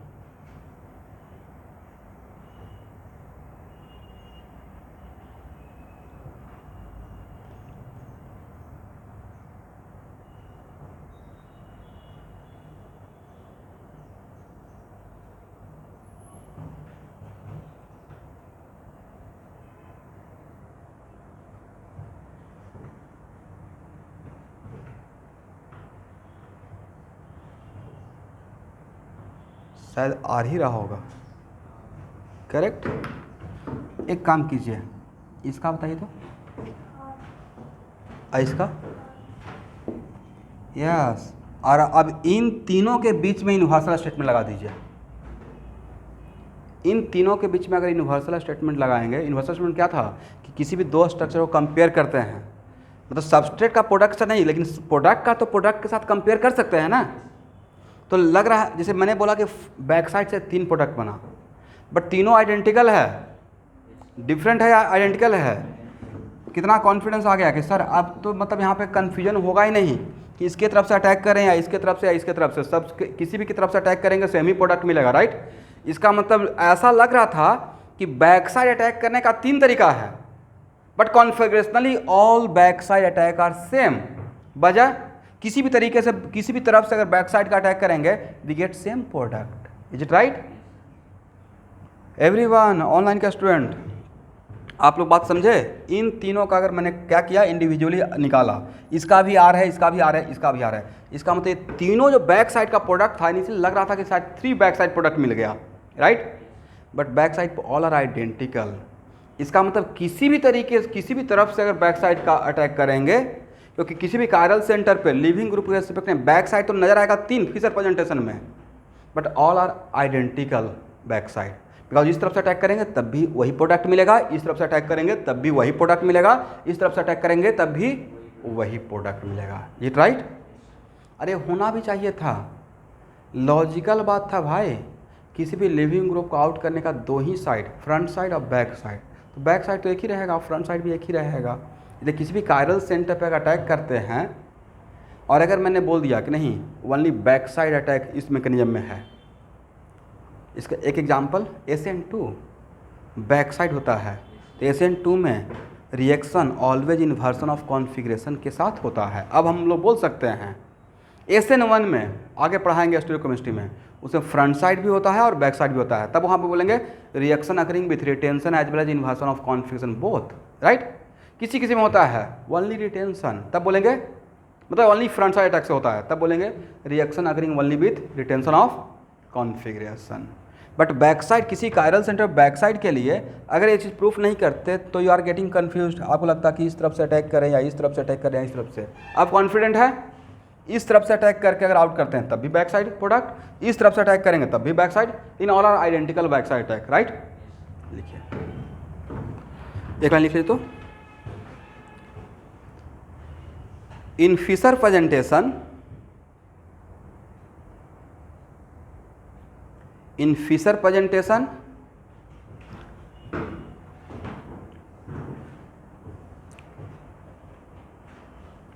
with respect to living group, in Fisher presentation with respect to living group,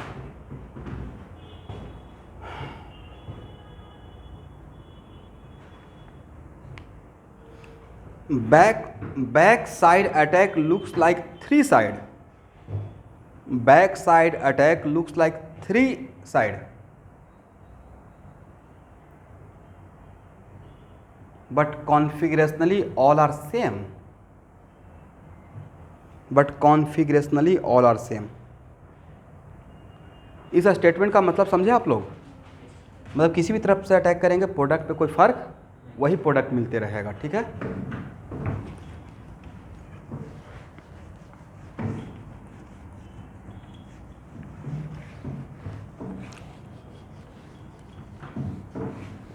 इसका मतलब रिटेंशन और इन्वर्सन जो टर्म था वो किससे रिलेटेड था? फ्रंट साइड लिविंग ग्रुप के रेस्पेक्ट में, right. Front side attack with respect to what? Leaving group.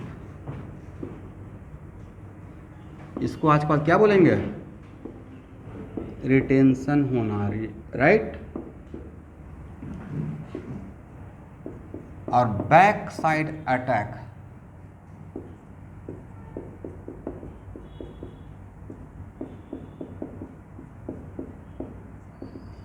With respect to leaving group.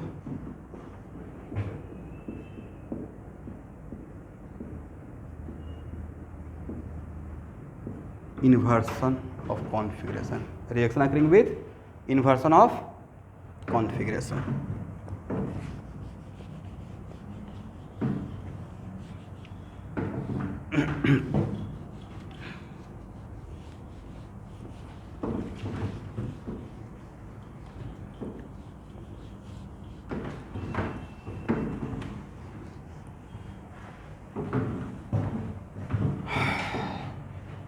ठीक है ना यहाँ तक? अब देखिए, ये बड़ा इस ये ऐसा एग्जाम्पल ही मैंने सेलेक्ट किया था आप लोग के लिए किसे कॉन्फिडेंस मिल जाएगा।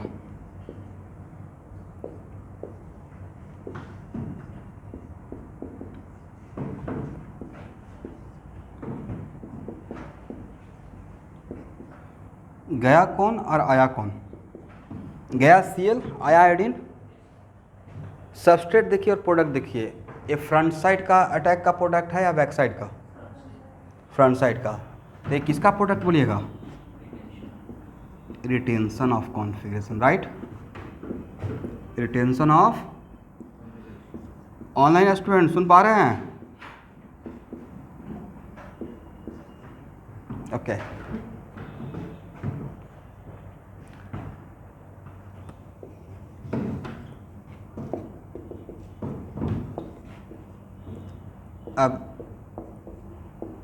अब तो आप ये बात नहीं बोल सकते सर आप ड्यूटेरियम की तरफ से क्यों अटैक किए, ब्रोमीन की तरफ से अटैक करते तब क्या अलग होता?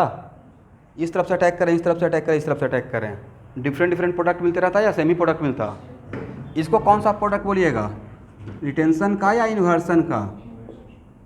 इन्वर्सन ऑफ इस कॉन्सेप्ट का SN1 और SN2 के मैकेनिज्म में स्टीरियोकेमिस्ट्री में यूज करूँगा, ठीक है। अभी तक SN1 SN2 पढ़ा रहे थे तो एक्चुअली पहले का वीडियो लेक्चर देखिएगा पिछले साल का, तो मैं साथ साथ काम कर लेता था, बट बिकॉज आपको उनके साथ मर्ज कर दिए हैं तो बहुत स्मार्टली मैं इसको बचा के रखा था, उनको पता भी नहीं चल रहा था। वीडियो देखेंगे तो पता चलेगा। और कोई फ़र्क भी नहीं है, स्टीरियोकेमिस्ट्री अभी पढ़ा दें या बाद में पढ़ा दें, कोई प्रॉब्लम नहीं है। बट उसमें थोड़ा सा एक चीज़ और आपको पढ़ा देंगे जो कि नेक्स्ट ट्यूसडे को हो ही जाएगा, रीअरेंजमेंट ऑफ कार्बोकैटायन। उसके वजह से मैं कुछ बड़ा बड़ा एग्जांपल और कॉन्सेप्ट लेने से बच रहा हूँ अभी। देखिए एवरीथिंग बहुत ट्रैक पे चल रहा था और अभी भी ट्रैक पे ही है, मतलब इस बात से मैं फ्रस्ट्रेट नहीं हूँ, बट मेरा थोड़ा सा पढ़ाने का तरीका है कि मैं थोड़ा एलाबोरेट फॉर्म में चीज़ों को लेकर चलता हूँ। मतलब बच्चे को चाहते हैं कि केमिस्ट्री बोरिंग ना लगे, बिकॉज केमिस्ट्री ऐसा सब्जेक्ट है, एक कैरियर मेकिंग सब्जेक्ट है। जैसे आप लोग आप में से किसी लोग कोई शायद IIT एडवांस का तैयारी के लिए सोच रहे हैं या कर रहे हैं, तो ऑब्वियस सी बात है कि उनका मैथमेटिक्स अच्छा रहा होगा 9th-10th में। विदा अच्छा मैथमेटिक्स का तो सोच ही नहीं सकते थे। मेडिकल तरफ आसान रास्ता देख पकड़ लेते, राइट। बायो अच्छा रहता। मेडिकल वाले को भी तारीफ करना पड़ेगा, पूरा दुनिया को बचा दिए हैं कोरोना में भाई। बहुत खुद का रिस्क लेकर इनका खुद का इतना एंटीबॉडी तैयार हो जाता है कि एक बार कोरोना हो गया, 2 बार हो गया, लेकिन फिर भी जो सिचुएशन है GMCH का, कुछ दिन पहले ही मेरे फैमिली में ही बहुत पैनिक सिचुएशन क्रिएट हो गया था, 20 दिन पहले।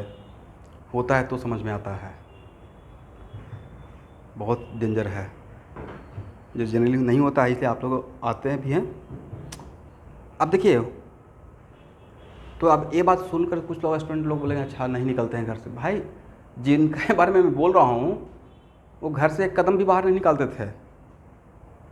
जिनके बारे में मैं कुछ डायरेक्टली बोल रहा हूँ, घर से कदम ही नहीं निकालते थे। तो ये नहीं बोल सकते हैं कि घर में बैठे हुए हैं तो नहीं होगा। कब किसके थ्रू आ रहा है, कोई आप मार्केट से सामान कैरी बैग लेके जा रहे हैं, राइट, आप नहीं जान रहे, इसलिए आप उस फिर थोड़ा सा अलर्ट रहिए, सेफ्टी रहिए।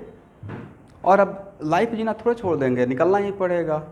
एग्ज़ाम हो जाएगा स्कूल में आज के डेट में, क्या नहीं निकलिएगा? एग्ज़ाम सही टाइम पे होना चाहिए भाई, नहीं तो फिर कोई रेस्पेक्ट भी करेगा। अच्छा किस टाइम का डॉक्टर है? कोरोना का टाइम का डॉक्टर है, उस टाइम पे तैयारी कर रहा है, बड़ा अजीब सा लगेगा। पढ़ाई पे तो कोई नहीं। और ये भी मत मानिए कि कोरोना के वजह से क्वेश्चन पेपर ईजी आएगा। ईजी आना रहता तो इस साल भी आता है, ऐसा नहीं है, लेवल वही रहेगा। गूगल ने प्रेडिक्ट कर दिया कि W 2022 इजी होगा। कौन सा? गूगल ने प्रेडिक्ट कर दिया, मतलब गूगल में अगर सर्च करें विल JW22 बी इजी तो आ जाता है इजी। इस क्वेश्चन का लेवल तो मुझे कुछ भी ईजी नहीं दिखा इस बार का भी। अगर मुझे बात की जाएगा तो मैं क्वेश्चन बैंक को बहुत तरीके से एनालाइज करता हूँ। मुझे ईयर वाइज तक क्वेश्चन याद रहता है। 2019 का बिल्कुल ईजी नहीं है। JEE का जो लेवल है वो है। अब उसमें कोई लोग क्या होता है कि गूगल क्या करता है, गेस, बहुत लोग बोला गेस इजी, तो उसी को दिखा देगा आपको। सर्च इंजन है ना, वो उसी को प्रेडिक्ट कर देगा। आप एक बार कोई सी चीज़ को सर्च कीजिए ना अपने लैपटॉप से, दोबारा सर्च कीजिए तो वो सबसे पहले ऊपर दिखाएगा, राइट। यूट्यूब पे कोई पहले एक चीज़ देखिए तो उसी से रिलेटेड फिर दिखाना स्टार्ट कर देगा। तो वो क्या करता है, वो एल्गोरिदम है, वो ऐसा सर्च करता है। कंपटीशन कभी भी टफ नहीं रहेगा एवरीवन। कंपटीशन क्वेश्चन अगर आसान आता है आईआईटी में या नीट में, पढ़ने वाला स्टूडेंट के लिए और डेंजर है। इस बार तो आसान आया है ना 12th बोर्ड, इस बार से आसान क्या हो सकता है? एग्ज़ाम ही नहीं हुआ, स्कूल वाले के हाथ में। सबसे ख़राब रिजल्ट इसी बार हुआ है। मैं पर्सनली जिस स्टूडेंट का जानता हूँ, सीबीएसई में 90% तो भाई चलते फिरते बच्चा ले ही आता है। 12th बोर्ड जो अगर बैठता तो सीबीएसई में 85% 88% ऑन एवरेज सारे बच्चे का आता है, अगर वो एग्ज़ाम में बैठ कर पेपर लिख के आ जाए तो। और स्कूल के हाथ में था, अब उसमें क्या होगा आप समझे हो क्या हुआ होगा? मैं बताता हूँ। मैं गेस तो कर सकते हैं ना, ब्लेम नहीं कर सकते, गेस तो कर सकते हैं। ओके, यहाँ से सारे स्कूल वाले अपना लिख कर दिए होंगे और कोई भी स्कूल अपने स्टूडेंट को ख़राब मार्क्स तो नहीं दिया होगा, लगता है सबको अपना रेपुटेशन प्यारा है। तो वो सर्च किया होगा गुवाहाटी में कौन कौन सा रेप्यूटेड स्कूल होता नहीं, हर स्कूल का अपना एक साख। Okay, Don Bosco, Gurukul Grammar, MVM, right. तो इनका ग्रेडिंग बहुत सोच के करेगा, अच्छा ग्रेडिंग कर देगा बाकी। लेकिन ऑफलाइन एग्ज़ाम में जब पेपर लिख के आते तो वहाँ पर स्कूल का नाम चलेगा क्या? तो पेपर चेक होगा ना, जो आपने किया है वही किया है। भाई IIT एडवांस में उसको क्या मतलब है कि मैंने डॉन बॉस्को से पढ़ा या नहीं पढ़ा, या गाँव के स्कूल से कॉलेज से 12th के, उससे उसका मतलब ही नहीं है कहाँ से आपने बोर्ड दिया है। उसको मतलब है कि आपने पेपर IIT एडवांस में क्वेश्चन क्या लगा के आया है। और रियल टैलेंट का सर्च हुआ। ऐसे तो अगर होगा तो सारा मतलब शहर का बच्चा ही चला जाएगा, गाँव वाला सब बेचारा पीछे छूट जाएगा। गाँव में तो स्कूल CBSE है भी नहीं। इसलिए रियल टैलेंट अभी भी आपका कंपटीशन में अगर क्वेश्चन ईजी आ गया मतलब कट ऑफ हाई चला जाएगा और डेंजर है। इसलिए बेटर है कि पढ़ने वाले बच्चों के लिए क्वेश्चन का लेवल थोड़ा टफ ही रहे, उसमें आपके लिए अच्छा रहेगा।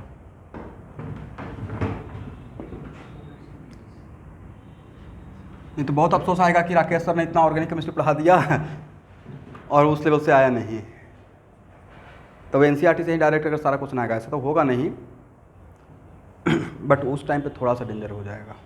इनऑर्गेनिक के लिए NCERT देखना पड़ेगा। इनऑर्गेनिक के लिए भाई NCERT देखिए, इनऑर्गेनिक के लिए और बायोलॉजी के लिए NCERT देखना ही देखना है। अब होगा क्या कि सपोज कि मैंने आज पढ़ाया N2O3 में पढ़ा रहा था इनऑर्गेनिक में, अगर आप क्लास ज्वाइन किए हुए तो नाइट्रोजन फैमिली में, या NO2 पढ़ाया तो मिक्स एनहाइड्राइड है। तो जो भी इसकी में की पॉइंट है मैंने अपना नोटबुक, सारा की पॉइंट मैंने नोटबुक में लिख कर रखा हूँ, अपने लिए तैयार किया था। तो वो चीज़ मैं वहाँ पर डील कर रहा हूँ। तो मेरा क्लास से तो फ़ायदा आपको होगा ही होगा नीट लेवल तक। बट NCERT में क्या होता है कि वही रिएक्शन डिटो दे देगा। तो जितना NCERT में रिएक्शन है वो तो मैं लेता ही हूँ, आप मिला लीजिएगा, बट उससे ज़्यादा लेता हूँ। कुछ अलग अलग बात उसमें से मेन की पॉइंट लेते हैं, राइट। उसमें कुछ बताते हैं, देखिए इसमें रिएक्शन होगा तो ऐसे प्रोडक्ट बनेगा। तो मेरा क्लास से क्या होगा कि आप वो इनऑर्गेनिक में भी थोड़ा इंटरेस्ट आना शुरू हो जाएगा। अब सिर्फ रट्टा मारने के पॉइंट ऑफ व्यू से कीजिएगा तब थोड़ा बोरिंग रहेगा। वैसे ही बायो वाले के लिए NCERT देखिए, मेडिकल के लिए, और प्योर इनऑर्गेनिक। बाकी कोई भी चीज़ NCERT, हाँ और एक और चीज़ बायोमोलिकुल्स और chemistry day to day life, ये सब NCERT से, या सरफेस केमिस्ट्री जहाँ पे रट्टा मारना है थियोरेटिकल टाइप का है, वो NCERT देख के ही जाना है। प्रैक्टिकल देख कर जाइए। प्रैक्टिकल से भी क्वेश्चन आता है जेईई में, पता है कि नहीं। इसे सब कुछ कवर करके जाना है, छोड़ कर मत जाइएगा। चलिए ये चीज़ तो समझ में आ गया। अब कंपेयर करते हैं, देखिए कितना इंटरेस्टिंग हो गया। इसका कॉन्फ़िगरेशन था कितना, R था, इसका क्या था। तो अगर सबस्ट्रेट का और प्रोडक्ट का R और S से कंपेयर करते तो नहीं लगता कि बहुत ज़्यादा मिस्टेक हो जाता, करेक्ट। तो यहाँ पे R है, इसका S है, R से S नज़र आ रहा है, फिर भी इसको रिटेंशन बोल रहे हैं। इसका मतलब फ्रंट साइड देख रहे हैं, राइट। सबस्ट्रेट और प्रोडक्ट का कॉन्फ़िगरेशन मैच कर रहे हैं, RS मैच कर रहे हैं, या मैं फ्रंट साइड और बैक साइड देख रहा हूँ, फ्रंट साइड और। तो यहाँ पे R से S है, हो रहा है, फिर भी उसको रिटेंशन बोल रहे हैं। और यहाँ पे R से R है, फिर भी इसको क्या बोल रहे हैं। सर ऐसा क्यों हो गया, क्वेश्चन दिमाग में आएगा ना, सर ऐसा क्यों हो गया। यहाँ पे R था तो वहाँ पे S है, तो इन्वर्सन होना चाहिए था। ऐसा इसलिए हो गया कि सर ये चेंज क्यों हो गया, आप गेस कर सकते हैं। चेंज इसलिए हो गया कि जब सबस्ट्रेट में जब आप RS निकालना तो एक कन्वेंशन है ना, हाइपोथेटिकल एक लॉ दे दिया गया है कि RS क्या है, हाइपोथेटिकल एक लॉ था 2 डायमेंशन में चीज़ों को एनालाइज करने के लिए। बट एक्चुअल में जब यहाँ पे आप निकाल रहे थे तो ब्रोमीन का प्रायोरिटी नंबर 1 था। बट जो आया वो भी तो अपना CIP रूल में एक सीक्वेंस रूल अपना प्रायोरिटी लेकर आएगा। अब जो आया वो इसके आने के बाद ब्रोमीन बन गया नंबर 2 और आयोडीन बन गया नंबर 1। इस वजह से उल्टा नज़र आ रहा है। अगर प्रोडक्ट में अभी भी इसका कॉन्फ़िगरेशन नंबर 1 रहता CIP के अकॉर्डिंग प्रायोरिटी, तो यहाँ पे R है तो ये अभी भी R नज़र आता। ये एक्चुअली कन्फ्यूजन हो रहा था, जो भी ऑथर रहे होंगे समझा रहे होंगे 2 डायमेंशन में इसको रिएक्शन को, तो उनको ये लग रहा होगा कि यहाँ तो जो प्रायोरिटी है वो प्रायोरिटी वहाँ तो हो भी सकता है और नहीं भी हो सकता है। 1 2 3 4 यहाँ जो 1 2 3 4 है, यहाँ जो 1 2 3 4 है, तो जो यहाँ पे 1 है वहाँ यहाँ पे 2 बना हुआ है। दैट्स वाई इन्होंने डेवलप किया रिटेंशन और कॉन्फ़िगरेशन के लिए फ्रंट साइड और बैक साइड। समझे एवरीवन? तो अभी समझ में आ गया है। फ्रंट साइड अटैक को क्या बोलेंगे? रिटेंशन का प्रोडक्ट, और बैक साइड अटैक को क्या बोलेंगे? लेकिन कायरल सेंटर से अटैच कोई भी बॉन्ड अगर ब्रेक नहीं हुआ, जैसे यहाँ पे तो कायरल सेंटर से अटैच बॉन्ड ब्रेक हो रहा है, बट कायरल सेंटर से डायरेक्टली कोई भी अटैच कोई भी बॉन्ड अगर ब्रेक नहीं होता है, देन तो उस सेंटर का कॉन्फ़िगरेशन ऑलवेज रिटेंड होगा। वजह उसमें तो रिएक्शन, उस सेंटर पर रिएक्शन ही नहीं हो रहा है, तो क्या बोलिएगा? फ्रंट साइड बोलिएगा या back side? No side, reaction ही नहीं हो रहा है, तो उसका कॉन्फ़िगरेशन उसमें चारों ग्रुप जैसे है वैसे ही प्रोडक्ट में नजर आएगा। ठीक है एवरीवन?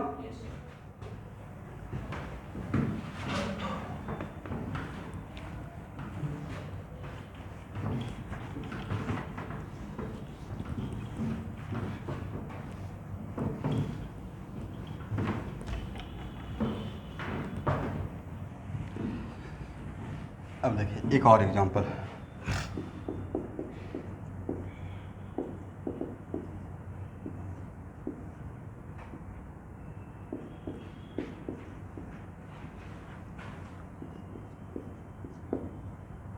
आपको ये चीज़ तो पता ही है कि ऑर्गेनिक केमिस्ट्री में हाइड्रोजन और अल्काइल को लिविंग ग्रुप नहीं मानते हैं, राइट? और लेट अस सपोज यहाँ पे आ गया OH माइनस, एग्री? तो कौन लिविंग ग्रुप है ये तो पक्का पता चल जाएगा, Cl। जैसे मैं दे देता एक्वस KOH, सपोज कीजिए OH माइनस,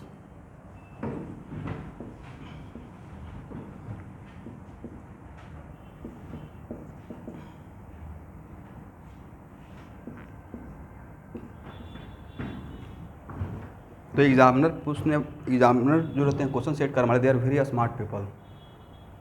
मतलब आप तो समझ गए, रट के गए कि अच्छा राकेश ने पता या फ्रंट साइड और बैक साइड, वो तो देखकर ही पता चल जाएगा। और वो क्या करेंगे, उसमें ट्विस्ट ले आएंगे। यहाँ पे डायरेक्टली देखकर आपको पता चल रहा है कि फ्रंट साइड का प्रोडक्ट है या बैक साइड का? सही से बताइए तो। नहीं लगा खिचड़ी कर दिए, मिक्स कर दिए? ऑनलाइन वाले बोलते ही नहीं, सबसे बड़ा बीमारी है। देखिए ना, उनको अब पूछना पड़ेगा। समझे एवरीवन? ये डायरेक्ट सब लोग ज्वाइन किए हुए हैं। हेलो एवरीवन, आप लोग बीच में बोला कीजिए, आप लोग से ही पूछ रहे हैं। यहाँ पे डायरेक्टली प्रोडक्ट देखकर, लिविंग ग्रुप मेरा Cl है, क्या डायरेक्टली ये प्रोडक्ट देखकर आपको नज़र आ रहा है कि फ्रंट साइड का प्रोडक्ट है या बैक साइड का?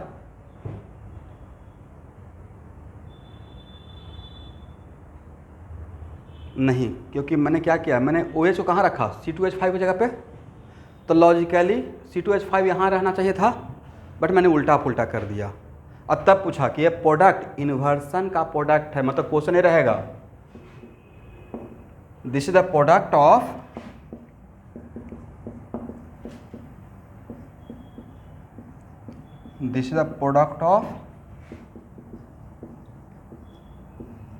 inversion of configuration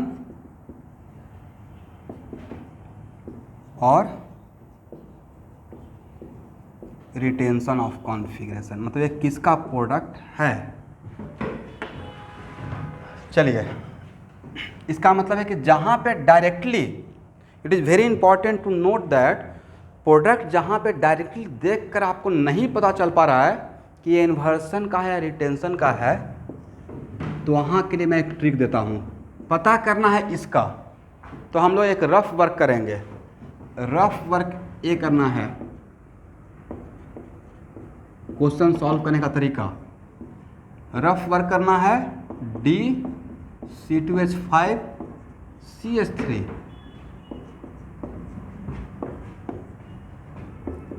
मैं इसको लिखवा दूंगा, ठीक है? एक कॉन्सेप्ट पार्ट है रफ वर्क में। अब बताइए, ये जो मैंने रफ वर्क किया, इसमें जो मैंने प्रोडक्ट बनाया वो तो पक्का बता सकते हैं कि क्या मैंने यहाँ पे CH3 इन तीनों को डिस्टर्ब किया?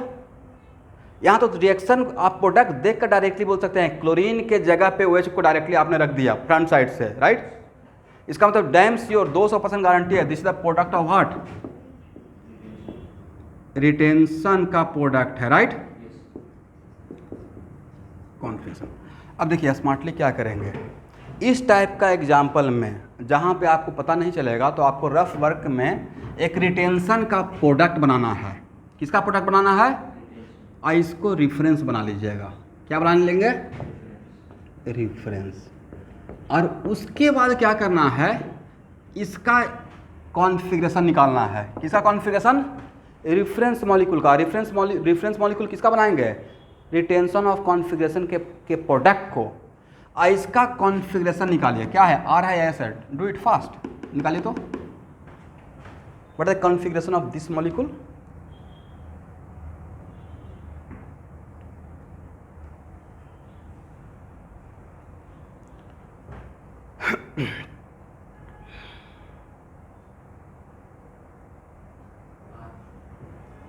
आर है। और ये आपका सबस्ट्रेट है या प्रोडक्ट है? ये भी तो प्रोडक्ट ही है ना। इस प्रोडक्ट का कॉन्फ़िगरेशन निकालिए। आर है एस है? प्रोडक्ट को तो प्रोडक्ट के साथ कंपेयर कर सकते हैं कि सेम प्रोडक्ट या डिफरेंट प्रोडक्ट, राइट?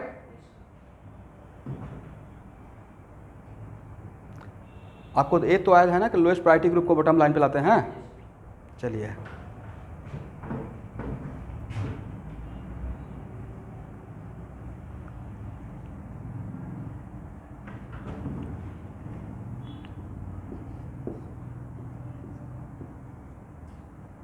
और है ओके। इसका मतलब ए और ए डिफरेंट कंपाउंड या सेम कंपाउंड? अगर इसका नाम ए देते हैं और इसका नाम बी देते हैं तो A and B are what? Identical. अब बी कौन सा प्रोडक्ट है? रिटेंशन का। मतलब ये भी किसका रहा होगा? रिटेंशन का। अब सही से बताइए तो, मुझे छोड़ दीजिए, आपको अपने फ्रेंड को समझाना है इस सिचुएशन को कि हाउ कैन बी आइडेंटिफाई कि this the product of retention और इन्वर्सन। आप कैसे एक्सप्लेन कीजिएगा? तो उसके एक्सप्लेन करने का तरीका है कि इस टाइप का सिचुएशन में हम लोग पहले एक अलग रफ वर्क करेंगे और एक रेफरेंस मॉलिक्यूल बनाएंगे प्रोडक्ट का, और रेफरेंस मॉलिक्यूल किसका? रिटेंशन का। और उस रेफरेंस मॉलिक्यूल का आर और एस निकालेंगे और उसका कंपेयर टेस्टिंग मॉलिक्यूल के साथ, यही ना है इसको टेस्ट करना था, इसके साथ कंपेयर करेंगे। दोनों का मैच कर गया मतलब ये प्रोडक्ट रिटेंशन का है, और अगर मैच नहीं करता इन्वर्सन, मतलब वो और ये डिफरेंट कंपाउंड हो गया। तो कायरल सेंटर पे, जिस कायरल सेंटर पर रिएक्शन हो रहा है उस पर दो ही प्रोडक्ट बन सकता है, या तो रिटेंशन का नहीं तो इन्वर्सन का। समझे एवरीवन? तो ये रफ वर्क वाला काम कब करना है? जब आपको डायरेक्टली देख कर पता नहीं चला। जब देख कर ही पता चलेगा तब क्यों काम कीजिएगा?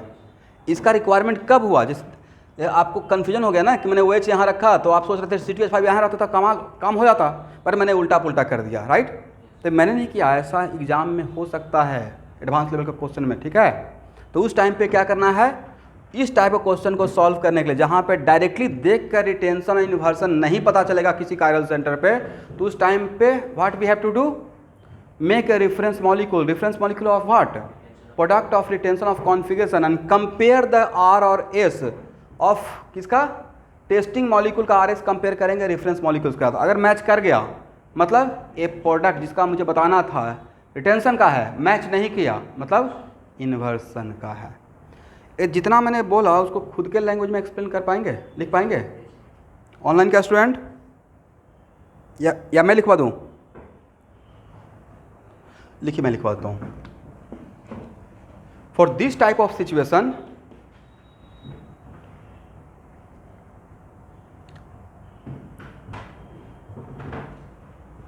where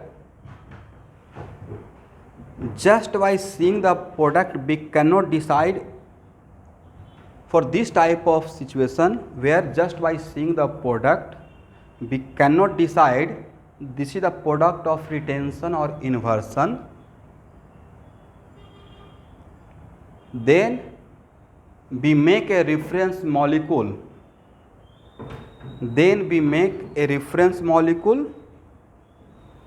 then we make a reference molecule, and reference molecule is of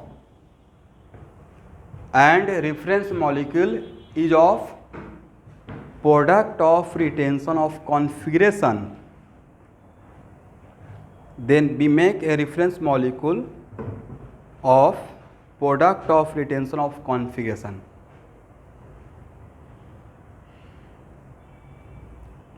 And compare R or S of reference molecule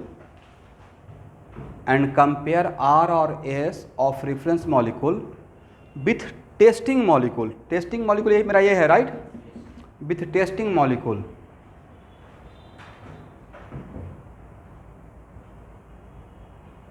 If configuration are same,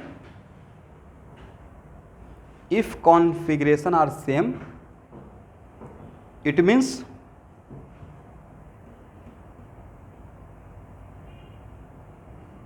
it is a product of retention of configuration.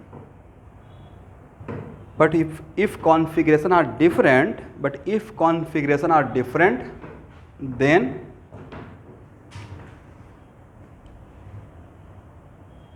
product of inversion of configuration.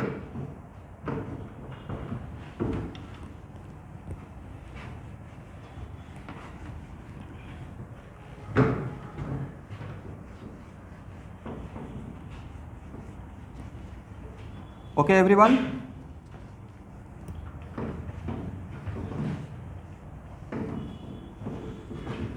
ठीक है ना? तो अब जो सबसे important announcement करने जा रहे हैं उसको ध्यान से सुनिएगा.